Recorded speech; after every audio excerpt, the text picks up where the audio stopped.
او سمودا د خلافتو کو د عثمان صاحب په حکومت نه سکسان باغیان شو او هغوی د توی چې مونږ ستا حکومت نه منو د عثمان صاحب د خلافت نه بغاوت کو او حضرت عثمان صاحب خپل کور کې نظربند کو چې بهر ته بوزینا او روټي خوراک په بند کو د عثمان صاحب په دروازه باندې چوکیداران د کریم آقا مبارک نیاز بن وسی حضرت حسین رضی الله عنه حضرت حسن رضی الله عنه ودریدل باغیانو مکمل د کور نه چې کم دی محصور کړي اوسو کې تپری خودل نه پدې کې د شا طرف نه دوی دیوال سورې کو او د حضرت عثمان صاحب په سر واوړېدل حضرت عثمان صاحب ته دومره لوګه لګېدلې وه وای چې کله به ماښام ټیم شو سحر به روژه ونیوله بیبي ته به وي د خوراک څه شته هغې به ورته وي نه د خوراک خو هېڅ هم نشته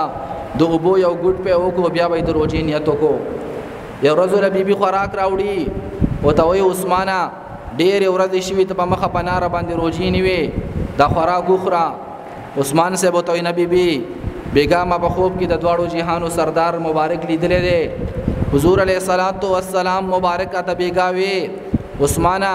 روژه و بیګا زما سره ماته زه به ستا په حوض کوثر باندې انتظار کوم بیبي داسې معلومیږي دا نننۍ ورځ زما د شهادت ته او زه شهید کېږم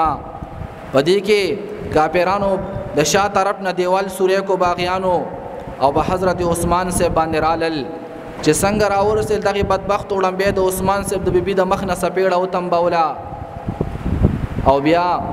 محمد بن ابوبکر دی راوړاندې شو او د عثمان صاحب ګیره ونیوله عثمان صاحب ته یې وراره که چېرې ستا پلار ابوبکر صدیق صاحب جمدی وی تا به دا جرأت نه وی کړی هغه زر وروسته شو په دې کې یو بل باغي راغی د هغه سره د اوسپنې غټ شل او هغه د حضرت عثمان صاحب د سر نه وتمبو حضرت عثمان صاحب تلاوت کوي او چې کله د غشر د سر نه وتمبو ویني پرامات شوي او د عثمان صاحب د سر د وینه رااله په دې آیت مبارک باندې پرې وتا فسيكفيكهم الله عثمان صاحب په دغه حالت کې شهید شو د قران د پاسه سا ورکړه امت ته درس پرې خو دو چې مونږ صحابه کرام خپل جانونه قربان کړل مونږ خپل بیبيانې کونډې کړې خو مونږ هر ځای کې د الله جل جلاله د دین د سر بلندۍ خبره وکړه د حضور علیه الصلاۃ والسلام مبارک د اطاعت نوانه وړېدو د صحابه ټول جون د حضور علیه الصلاۃ والسلام مبارک تابعداري وا نو عثمان سے پدې میاش کې د شهادت په دغه ډېر لوی عظیمه درجه باندې فایز شوی دی نو محترم مقصد مې د خبرې داو چې صحابه کرام څومره جنم تیر کړی دی ټول د حضور علیه الصلاۃ والسلام مبارک د اطاعت مطابق تیر کړی دی چې سبا حضور علیه الصلاۃ والسلام مبارک خوشاله دو هغه صحابه کرامو کړی دي او چې په کوم مایده الله محبوب خپه کېدو صحابه هغه کار ته نږدې شوي نه دي یو پیر جمعات ته یو صحابي راغی په د دواړو جهانو سردار مبارک باندې سلام واچو چې کله سلام واچو حضور علیه الصلاۃ والسلام مبارک د خپل مخ مبارک بل طرف ته واړو جواب ورته ورنکو صحابي بل طرف ناراضي او سلام اچي د دواړو جهانو سردار مبارک بیا جواب نه ورکي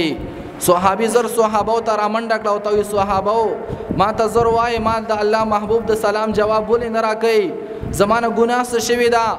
صحابه ته وی صحابه لیونه کېږم ما ته وجه خی حضور مبارک په سبانه خفه دی یو صحابي ورته فرمایي وای پرون مونږ تاسو د کور په طرف باندې راتلو او تا چې کوم اوچته ماڼۍ جوړه کړې ده د الله رسول تاسو کو دا د چا د مونږ تستانو میات کو